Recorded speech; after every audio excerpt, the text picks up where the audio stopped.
បាទសូមគោរពជំរាបសួរពុកម៉ែបងប្អូននៅក្នុងបណ្ដាញសង្គមជាទីគោរពរាប់អានទាំងអស់គ្នាបាទនេះគឺជាទស្សនវិជ្ជាដែលខ្ញុំថតនៅតាមដងផ្លូវ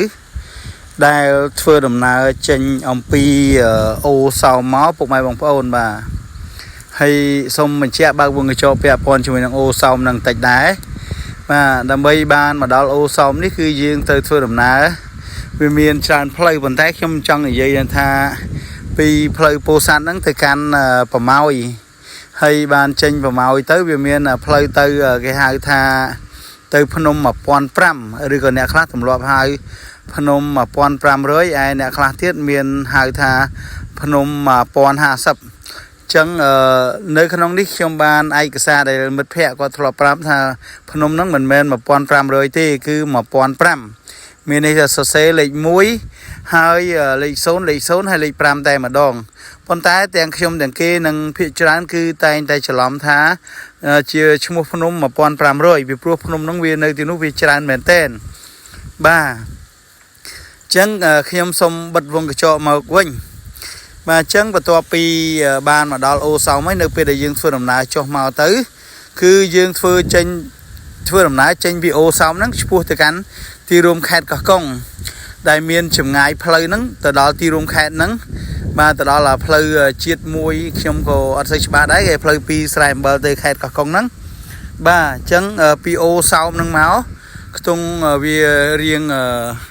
មិនជាឆ្ងាយប្រហែលទេប្រហែលជាដីជាង100គីឡូទេហើយខ្ញុំក៏មិនហ៊ានសន្និដ្ឋានឲ្យបានច្បាស់លាស់ដោយសារពេលនោះខ្ញុំអត់បានមើលឲ្យបានច្បាស់នៅគីឡូលេខបកគោលនៅតាមគីឡូឲ្យបានច្បាស់លាស់តែបើនិយាយអំពីរង្វង់ប្រមូលនឹងរង្វង់មូលប្រម៉ោយហ្នឹងនៅឯទីរួមខេត្តសំទោសនៅឯស្រុកមួយបាទនៅក្នុងភ្នំទឹកដីនៃ1500ហ្នឹងបាទអញ្ចឹងកន្លែងរង្វង់មូលប្រម៉ោយហ្នឹងបាទនៅក្នុងរង្វង់មូលដំរីច្រើនហ្នឹងមានចម្ងាយប្រហែលជា100ជាងបាទខ្ទង់ប្រហែលជា140គីឡូបាទខ្ទង់ប៉ុណ្ណឹងពុកម៉ែបងប្អូនខ្ញុំអត់ហ៊ានច្បាស់ទេណាតែខ្ញុំសុំជូនប៉ុណ្ណឹងចុះព្រោះពេលហ្នឹងខ្ញុំចាប់អារម្មណ៍ពីដំបូងដែរប៉ុន្តែអត់បានដឹងថាអត់បានថតលេខបកគលឲ្យបានច្បាស់លាស់ទេតែខ្ញុំសុំនិយាយអំពីការធ្វើដំណើរទៅកាន់នឹងវិញពុកម៉ែបងប្អូននិយាយពីទេសភាព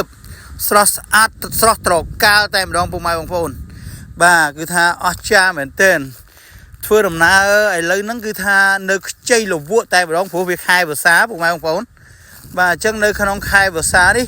យើងមើលទៅធម្មជាតិស្រស់ខៀវខ្ចីគ្រប់ទីកន្លែងធ្វើឲ្យយើងមានអារម្មណ៍សប្បាយចិត្តអារម្មណ៍រីករាយល្អហើយក៏មកដល់មានផ្លូវមួយផ្លូវនោះគឺគេសម័យឥឡូវហ្នឹងក្នុងខែ5យើងហ្នឹងគឺគេអត់ទាន់បានសម្ពោធទេគេឲ្យវៀងផ្លូវបន្តិចហើយវៀងផ្លូវហ្នឹងបើខ្ទង់ពិបាកផ្លូវដែលអត់ទាន់បានចាក់បេតុងឬក៏ចាក់កស៊ូហ្នឹងដីផ្លូវវៀងហ្នឹងប្រហែលជា7 8គីឡូដែរបាទឬក៏អាចច្រើនជាងហ្នឹងថាឲ្យច្រើនតិចចុះពុកម៉ែបងប្អូនខ្ទង់ប្រហែលជា10គីឡូចុះបាទជុំវិញ10គីឡូវាអាចលើស10គីឡូតិចតួចឬក៏អាចខ្វះ10គីឡូតិចតួចបាទអញ្ចឹងតែប៉ុណ្្នឹងទេពុកម៉ែបងប្អូនបន្ទាប់មកយើងនឹងមកដល់ស្ពានមួយគឺស្ពានហ្នឹងល្អអស្ចារ្យណាស់ពុកម៉ែបងប្អូនស្អាតមែនទែនហើយខ្ញុំអត់ទាន់បានធ្វើស្ពាននឹងចែកជូនពុកម៉ែបងប្អូនមើលទេបាទឡៃតែធ្វើអានេះសិនអញ្ចឹងវីដេអូតាមក្រោយនេះខ្ញុំនឹងដាក់ជូនថាផ្លូវធ្វើដំណើរទៅហ្នឹងគឺស្អាតមែនទែនពុកម៉ែបងប្អូនមកស្រស់មែនទែនតែម្ដងដើមឈើព្រៃព្រឹក្សាបាទ